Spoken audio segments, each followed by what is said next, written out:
Okay, so I made a tour and I tried to screencast the tour, but it just was not working. So I don't know what's wrong with it, but and I couldn't figure out how to download this stinking tour onto, or to somehow send it a link or whatever to Blackboard. So I'm gonna do a screencast proving that I actually did this thing because I cannot for the life of me figure out how to get a tour onto Blackboard. So here, I decided to do a tour of the University of Texas at Tyler, where I got my degree at.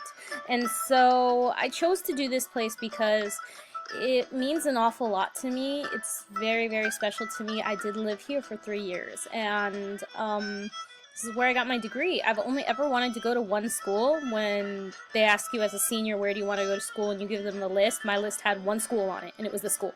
So this is where I wanted to go, where I wanted to be, and I did, and I'm so happy I did, and I do miss it like crazy. I do often think about moving back, but I am not quitting a second credential program to move back to finish another one. I got halfway through the Texas teacher certification before I moved back to California, so because California is accepted in Texas, but Texas would not be accepted back in California, and it just sucked. So, hence why I'm almost finished the credential program over here. Anyways, so, this is UT Tyler. This is the university. This is the library. This is the new pharmacy building. It's only been there for about a year. This is the university center, but I'll get into a lot of these things. So this is it. It's kind of set up, I want to say ranch style, because you know how there's buildings all along the side and then you have nothing in the middle. Well, not nothing, but you have stuff in, like, empty space in the middle. That's kind of reminds me of a little ranch style, and I really like it. It's very efficient. So to begin the tour, can I not go to the point? Okay, so again, zooming in, the walkway in between the two lakes. This is considered a Harvey Lake, and this is considered the biology department's lake because they do a lot of study here. So let's... Ta-da! Oh, and I guess it won't zoom in, so I guess I'm going to do it.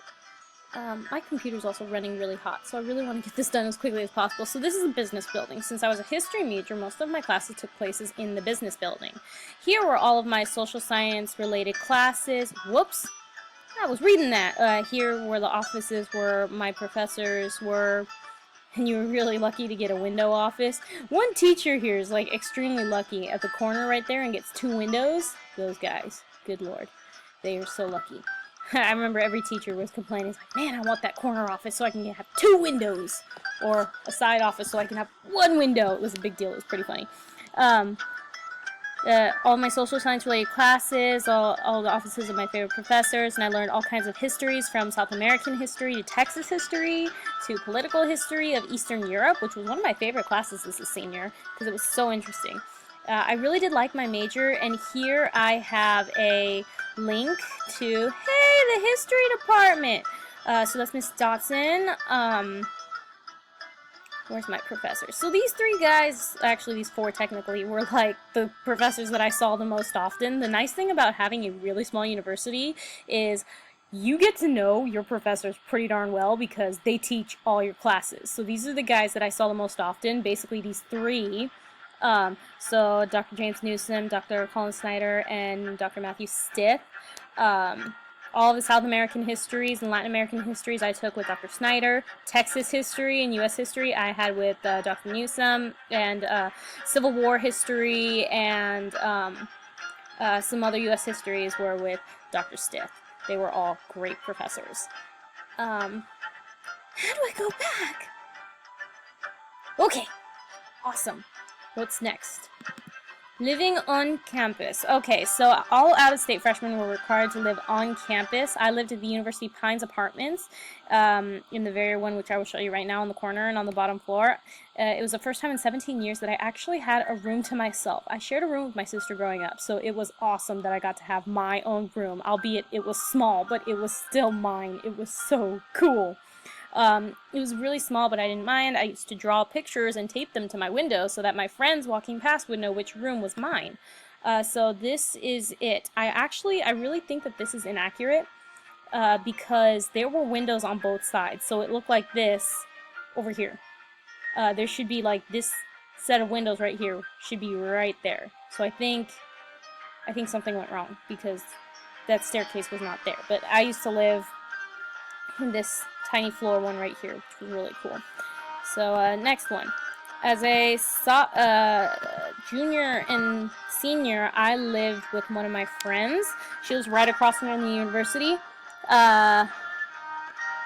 It was awesome because I didn't have to get a parking permit. I didn't have to pay for a parking permit because we just walked across the street and you were on campus. So this is what the front of the house looks like, which you cannot see on Google Earth. So this driveway right here is incredibly steep. I don't know why, but ours was the steepest driveway on the street. It goes down at a pretty dramatic angle. Don't know why, just the way it is.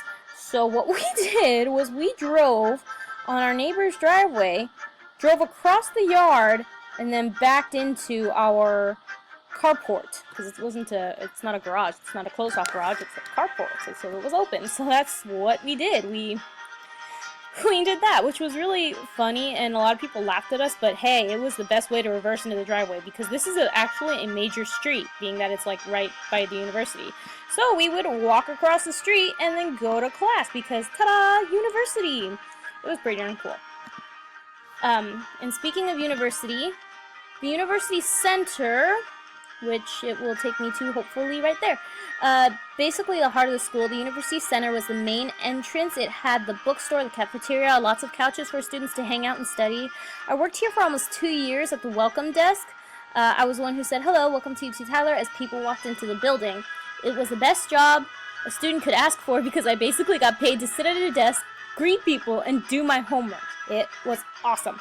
There is a restaurant in the building that had the best grilled cheese sandwich I had ever had in my life, and it was a nice place to go during the severe thunderstorms when I thought that the thunderstorm was going to turn into tornadoes. I still hate the sound of sirens today, but this is what the inside of the university center looks like on the top floor. The entrance is actually over here, which you cannot see, but there's also like a coffee shop right here. It was pretty cool. X. Oh no. Can I? Hello? Why is it stuck? Okay, let's go back to here. Smith County Historical Society. No! Laptop! Don't do this to me, which sucks because you're recording. Oh, thank you. You survived. Okay. So, the Historical Society. My entire senior year, the summer before my senior year, and then up until right before I left Texas, I spent all my time working at the Smith County Historical Society as the assistant to the archives. I loved it because it was my very first job in my major. As a historian, I had subbed before when I was in California, but this was the first job. This was the first history-related job I had ever had, and I absolutely loved it. My favorite part was working with all of the old newspapers. We had a lot of newspapers. The Tyler Courier-Times. We housed all of the old Tyler Courier-Times, so they were bound copies, like by years, and so, like by month and year, and it was really pretty cool. The oldest newspaper they had was from 1911. I liked looking at the advertisements and hunting down articles on specific topics. So when we needed to prove something or wanted to confirm something, we had to look at the newspapers, and it was really, really cool. Pretty much explained all of that. This is a link to their website, and that mural that you saw there was one of the, we think it was a public works project that survived. It's one of the very few murals in the whole country that's still in the original location in which it was painted. So they're raising money right now to touch up these paintings to make sure that they stay nice and vivid and everything, which is really, really awesome. And I absolutely loved working here. So I believe that's everything. That's my whole tour. This is like the third time I've had to give this tour because it just, I don't know what was wrong with it, but Google Earth would not work with screencast, so hopefully this one works, and I hope that this was very interesting to everybody else. Oh, there's the loop. Okay, so where's the top of the loop? Oh, there it is. Okay. So fun fact, Tyler, the city of Tyler is surrounded by what's called the loop. So here you have this line right here that I'm tracking with my mouse. Hopefully you can see it. This here is called the loop. Loop 303, everything was basically in Tyler was inside this loop. There's a little bit of it that does extend outside of the loop, but it does loop around the whole city for those of y'all who have never been to other states that don't have expressways, or that don't have freeways like California does. They have loops that loop around the city, and then that's how you get around. This, however, was not a freeway. It does have stoplights, but there are some areas that are far that don't have like when you get to like way the heck up here, there's like fewer stoplights, and up here there's fewer stoplights, and it is actually 2 hours away from Dallas. So there's Dallas, here's Tyler.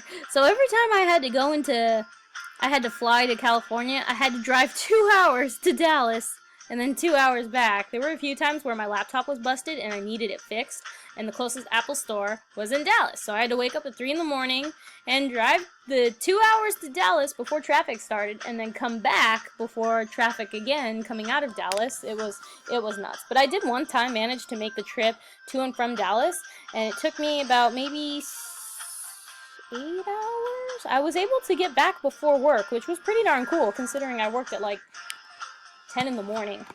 I was like the first one at the Apple store. But anyways, this is my tour. I hope y'all enjoyed it.